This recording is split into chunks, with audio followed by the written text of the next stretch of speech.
Passamos pela super quarta com a decisão de juros de 10 países diferentes, incluindo Japão, Brasil e Estados Unidos. Nesse vídeo vamos falar um pouco do comunicado de cada um deles, o que os mercados tiveram de leitura e parece que a gente está entrando em uma nova etapa do conflito Estados Unidos-Israel versus Irã, e a gente vai falar sobre isso também até o final do vídeo. Então Kevin aqui, pessoal, e vamos começar por esses comunicados dos bancos centrais do mundo inteiro. Foram mais de 10 comunicados diferentes que a gente teve ontem, então essa é a leitura geral, tá? Inclusive essa imagem, esse gráfico aqui, essa tabela foi postada lá no nosso grupo fechado, que você pode fazer parte clicando no link abaixo aqui na descrição do vídeo. E a gente tem aqui basicamente um destaque do que foi cada um desses comunicados. O Banco Central da Austrália foi o único realmente hawkish, o RBA, a subir juros, e o Banco Central do Brasil foi o único a derrubar juros no cenário atual. Todos os outros mantiveram esses juros inalterados, mas foi meio unânime aqui, tá, entre todo mundo, uma visão de destacar o conflito, o que está acontecendo, como um cenário de risco para frente, principalmente por conta do spike no preço do barril de petróleo, como um problema de energia. Praticamente todos os bancos centrais colocaram na balança de riscos tanto inflação quanto crescimento econômico mais baixo como uma das principais preocupações, exceto o Fed. O Fed teve uma leitura mais de wait and see, né? O Powell, o Banco Central americano, basicamente correu de todas as perguntas em relação ao conflito. Ele tomou essa posição de esperar para ver o que vai acontecer, basicamente. E ele teve essa leitura de a gente não quer dar muito um guidance do que a gente está pensando, a gente está mais preocupado ainda com essa inflação transitória das tarifas, e a gente obviamente vai ficar acompanhando o que está acontecendo, né, no conflito, como isso vai se desenvolver, para daí a gente tomar decisões em cima disso. Tá? E se a gente olhar no Banco Central dos Estados Unidos, eles tiveram um dot plot, que foi, na minha opinião, surpreendente. Tá, os dot plots aqui, eles apontaram de uma maneira geral para um cenário meio maluco na minha cabeça, né? O Powell e o Banco Central, eles estão vendo agora um crescimento no PIB. Tá? Eu tinha até uma certa convicção de que eles iriam colocar essa expectativa de PIB mais para baixo do cenário, mas não, eles estão subindo, e a principal justificativa do Powell aqui foi de que a economia americana estava pungente, estava muito forte no início do ano, que de fato estava, e ele falou também sobre ganho de produtividade com inteligência artificial e como isso está impulsionando o PIB, e eles acham que você tem um crescimento contratado aqui de PIB nos Estados Unidos para esse ano e para os próximos, mas descartou completamente o fato da gente ter tido uma leitura negativa de payroll em fevereiro e o conflito atual, que obviamente também vai impactar o PIB. O desemprego ele manteve em 4,4%, o que eu também achei bem maluco, porque dado o último número do payroll que foi negativo, foi o primeiro número negativo que a gente teve no payroll desde final de 2024, quando o Fed começou a cortar juros.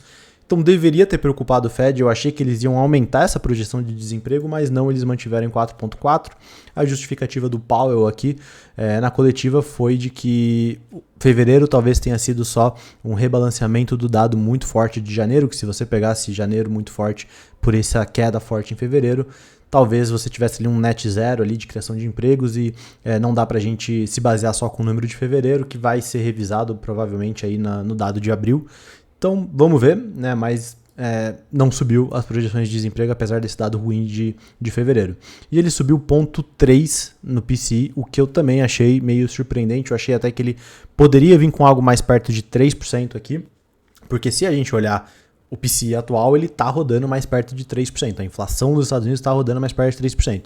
O Fed alega que tem mais ou menos 50 basis points acima do que deveria estar nesse PCI, nessa inflação, por conta de core goods, né, por conta de bens, que está com uma inflação mais puxada por conta das tarifas do Donald Trump, que na visão do Fed é transitória. Eu achei que eles fossem mudar esse discurso da inflação transitória, ele manteve esse discurso, não colocou esse 0,5% a mais na projeção de inflação para o ano, e eles fizeram esse leve acréscimo aqui de 30 basis points na inflação, tanto no PCI quanto no core PCI, justificando aí talvez esse momento atual do conflito e como isso pode impactar lá na frente. E manteve aqui essa visão que eles já tinham do juros americano, né? E se a gente olhar aqui a tendência, né, que eu acho que é o mais importante, para os juros americanos, ela se manteve também como ela estava em dezembro, né, que foi a última vez que a gente teve esse dot plot. Então eles seguem aqui com uma visão de fechamento para o ano, né? Essa é a média dos membros em geral do Fed de 3,6, de 3,1 a 3,6, né? Então a média subiu um pouquinho aqui no sentido de era um pouco menor antes, né? Então os membros mais dovish do Fed estão subindo um pouco o patamar, mas os membros mais hawkish do Fed não subiram, ou seja, isso aqui a gente consegue ver até aqui, né? Que é esse range. O range é entre o membro mais hawkish do Fed contra o membro mais dovish, qual que é a visão deles, né? E o membro mais hawkish lá em dezembro tinha uma visão de um juros mais perto de 3,9%, 4%. E agora ele veio para 3,6. E o membro mais dovish do Fed, que tinha uma visão de 2,1 para esse ano, agora tem uma visão de 2,6, então ele subiu um pouco. O que aconteceu em geral nessa reunião do Fed, inclusive o Powell trouxe isso durante a coletiva, foi muito mais uma convergência para a média. Então tinha uma divergência muito maior lá na reunião de dezembro entre o que os membros do Fed achavam que era ideal, né? Muita gente via uma possibilidade de cortes, muitos cortes, poucos cortes, manutenção. Era um cenário muito mais binário ali entre os membros do Fed. E agora eles divergiram para uma média mais parecida que a gente consegue ver aqui, tá? Então aqui a gente consegue ver mais ou menos como que tá o dot plot dos membros do Fed. Inclusive a gente pode colocar aqui como tava lá no ano passado, tá? Em dezembro do ano passado, era essa visão. Então você vê que era muito mais divergente, né? Essa visão entre os membros do Fed. Tinha mais membros aqui entre mais cortes, mais membros entre nenhum corte, e tudo isso foi se convergindo aqui entre uma visão de ou manutenção ou de um corte de juros ainda para esse ano. Isso é relativamente bom, porque mostra que o Fed está com uma cabeça mais parecida, com um consenso mais parecido, mas trouxe uma preocupação para o mercado. Talvez o principal fator foi que o Powell, durante o discurso da coletiva dele, falou que eles discutiram sim a possibilidade de subir juros, né? Apesar de ainda não ser o cenário base, eles discutiram isso como uma possibilidade e os mercados reagiram negativamente na mesma hora. Outro fator que também fez os mercados reagirem negativamente durante a coletiva foi quando um jornalista perguntou para o Powell se ele pretende, até quando, né, ele pretende ficar como chairman do Fed, né? E o Powell falou para a gente que ele pretende ficar até que o Kevin Warsh seja aprovado. O Kevin Warsh ainda precisa ser aprovado no Congresso para poder assumir essa posição. Se a gente tivesse uma leitura normal de mercado, né, o Powell deveria sair, tá? Aqui na reunião de abril deveria ser a última dele, tá? Entre 28 a 29 de abril deveria ser a última reunião do Powell, mas se o Kevin Warsh não for aprovado no Congresso até aqui, o Powell vai continuar como chairman, o Powell vai continuar como presidente do Fed. E ainda o Powell falou que ele deve continuar como um membro votante do Fed enquanto as investigações estiverem acontecendo, né? As investigações contra ele. E aí é que tá, né? Porque isso pode levar um ano ainda, né? Então, talvez o Powell ele tá esperando sair de chairman para dar lugar para o Kevin Warsh. Isso deve acontecer quando o Kevin Warsh for aprovado no Congresso, que ainda não aconteceu.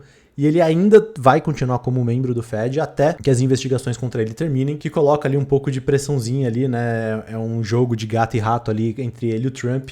E se isso acontecer, se ele for de fato esperar ele sair das investigações, acabar as investigações, ele poderia ficar mais um ano ali como membro do Fed, o que é um problema, né? E mesmo que o Kevin Warsh, né, o mercado reagiu negativamente a isso porque o mercado acha que o Kevin Warsh, se ele entrar, você vai ter mais cortes de juros, né? Mas o Kevin Warsh vai ser um membro votante. Quem está mais ali do lado dele é o Steven Mnuchin, que também provavelmente está mais dovish com cabeça de corte de juros, mas você ainda tem todos os outros membros do Fed, né, para votarem.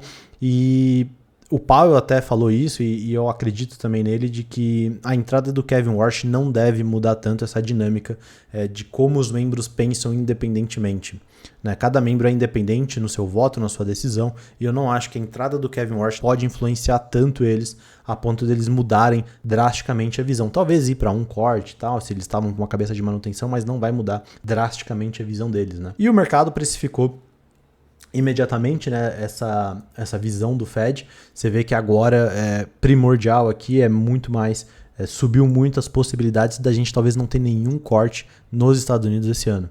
Então o mercado aponta agora com 33% de chances de nenhum corte nos Estados Unidos, para esse ano nos Estados Unidos, e uma possibilidade de 26% de corte de 25 basis points. Você vê que depois dessa reunião a possibilidade de manutenção subiu muito forte, a possibilidade de 2 cortes caiu muito forte, a possibilidade de 3 cortes já era baixa e ficou baixa, e a possibilidade de 1 corte também diminuiu muito durante essa última coletiva do Fed. Então esse é o cenário atual que a gente tem aqui, pensando exclusivamente em Federal Reserve. Se a gente falar brevemente aqui do Japão, o Japão ele manteve aqui, né, se a gente olhar aqui, o Japão ele manteve os juros, tá, no patamar que estava. Foi um comunicado bem ruim na minha opinião, tá, mas eu acho que o que eu destacaria aqui como principal foi que o grande ponto do discurso do Ueda, né, foi que o BOJ, agora o Banco Central do Japão, ele está limitado na posição dele, do que ele pode fazer, porque ele ainda parece pouco disposto ou pouco capaz de endurecer o discurso, de poder subir juros, especialmente em um ambiente onde você tem uma alta muito forte no petróleo e um iene ainda muito fraco, né? Então ele se mostrou ali um pouco limitado nas opções dele agora, mas apesar desse discurso muito ruim do Ueda, o mercado acabou indo positivamente bem, até para minha surpresa, em relação ao iene. O iene se valorizou bastante aí ao longo do dia. Eu tinha uma posição comprada em ien, então acabei gostando, mas enfim, não foi um discurso tão bom do Banco do Japão, na minha opinião, como sempre né? O Banco do Japão ele sempre é muito ruim nos discursos dele. E aí, se a gente falar do Brasil, o discurso do Galípolo, do comunicado, foi bem diferente, né, do que a gente tinha anteriormente. Inclusive, se você fizer aquela visão de comparação de um comunicado para o outro, você consegue ver que mudou bastante coisa, né? E o que mudou mais aqui, né, além do corte de 25 basis points, foi essa visão que eles estão destacando muito aqui, o conflito no Oriente Médio, esse risco geopolítico cresceu muito e isso acabou minando aqui um pouco, tanto a redução deles, né, pelo comunicado ele tá com uma cara que eles queriam dar um corte de 50 basis points, mas acabaram sendo inclinados aqui a dar somente 25 basis points de corte por conta desse risco geopolítico adicional no Oriente Médio e da elevação do preço do barril de petróleo, e que isso agora é um dos principais fatores que eles estão acompanhando como um risco geopolítico para frente, né? Então, isso acaba colocando aqui provavelmente o nosso DI, as nossas taxas de juros, elas vão se comportar muito daqui para frente, com base no que está acontecendo e no que vai acontecer no conflito ao longo dos próximos dias, das próximas semanas. Eu acho que o mercado vai acabar tradando muito junto o que está acontecendo lá no Oriente Médio com os nossos DIs, com os nossos juros. A nossa curva de juros já precifica algo mais ou menos um juros terminal aqui em 13,8, 13,75 até o final do ano, o que é um aumento significativo para um mês atrás. Há um mês atrás a gente tinha um juros terminal de mais ou menos 12,25, 12,5 para esse ano. Agora já está rodando um pouco acima de 1% a mais do que isso, né? Então por isso que a gente teve essa degradação muito em cima de small caps, por isso que tem essa diferença muito grande entre a performance de small caps e IBOV ao longo desse ano, e é por isso que ninguém entende porque o IBOV está muito melhor que small caps, mas é por conta disso. De fato, essa degradação muito forte em juros DI acabou afetando small caps, e a gente está mais ou menos aí precificando um juros terminal de 13,8, 13,7 para final desse ano, que se melhorar poderia sim influenciar e trazer uma melhora aí para small caps como um todo ao longo desse ano. E a gente teve algumas mudanças, algumas novidades em relação ao conflito no Irã, né? E o que aconteceu basicamente foi que saiu uma matéria no Wall Street Journal que citou que a gente pode estar entrando em uma nova etapa desse conflito, onde tanto os Estados Unidos, com Israel, com o Japão, com alguns dos principais aliados ali, poderiam invadir alguma dessas ilhas que ficam ali ao longo do Estreito de Hormuz. A ilha Hormuz, a Keshin, a Kishi ou a Karg, que são as ilhas ali que são mais importantes, essas três principalmente aqui por conta desse fluxo do estreito, e essa daqui porque a Karg é a ilha onde fica a maior parte da produção de barris de petróleo do Irã, né? O Irã é um país que produz aí cerca de 3,3 milhões de barris de petróleo por dia, dos quais mais ou menos 1,5 milhões de barris ficam só aqui nessa ilha, tá? Então, quando a gente pensa aqui no Irã, essa ilha aqui, que fica mais ou menos aqui, ela é responsável por uma produção de praticamente 1,5 milhão de barris por dia, é bastante coisa. E se os Estados Unidos invadisse aqui, conseguisse tomar controle dessa ilha, obviamente seria um baque muito forte para o regime iraniano. E tem essas ilhas aqui, né, Kish, que é a outra ilha da qual eles têm comentado, que pode ter um controle maior. E essas daqui, a ilha de Hormuz, por exemplo, que ajudaria muito a você ter um controle melhor sobre o que está acontecendo no estreito, um controle melhor sobre os possíveis ataques que o Irã poderia fazer no estreito. Eles conseguiriam controlar melhor aqui o fluxo e garantir uma passagem mais segura dos navios. E se de fato isso acontecer e se mostrou, o Japão principalmente se mostrou inclinado a de alguma forma tentar ajudar, isso poderia contribuir aí para uma melhora no médio prazo em relação ao que está acontecendo no conflito. É verdade que, se a gente olhar para os últimos dias, né, aumentou o nível de ataques que a gente está tendo lá do Irã. Você vê que apesar dos mísseis e do ataque mais forte, o Irã ele estava diminuindo muito, ainda não está tão acentuado como estava no passado, mas os ataques, principalmente com drones, têm subido muito de novo. O Irã aprendeu a fazer. O mundo agora é uma guerra de drones, porque é barato, né? Obviamente, difícil de impedir. É barato, causa um dano muito grande, é difícil de impedir, e esses ataques com drones estão voltando muito forte no Irã nesse momento. Então, tomar o controle das ilhas aqui provavelmente faria algum sentido, né? E poderia ajudar o conflito a desescalar, mas ainda não tem nada certo. A gente teve hoje falas do Netanyahu que ajudaram a melhorar o mercado, falando que Israel vai ajudar a reabrir o Estreito de Hormuz, e essa abertura justamente seria, em parte, essa estratégia de tomar controle dessas ilhas. E é isso para onde está indo aqui a frente do conflito, para onde tanto os Estados Unidos quanto os aliados enxergam aqui como possibilidade de repente melhorar o preço do barril de petróleo para frente. Ok? É isso. Muito obrigado por assistir mais este vídeo. Se você gostou do conteúdo, de novo, se inscreve no canal, deixa seu like no vídeo, ativa o sininho da notificação para que você sempre receba os vídeos no melhor tempo possível. Se você quiser fazer parte do nosso grupo fechado, onde a gente manda todo esse tipo de conteúdo mastigado e sempre em tempo real, tem o link aqui na descrição para você também poder fazer parte. Ok? Muito obrigado e até mais!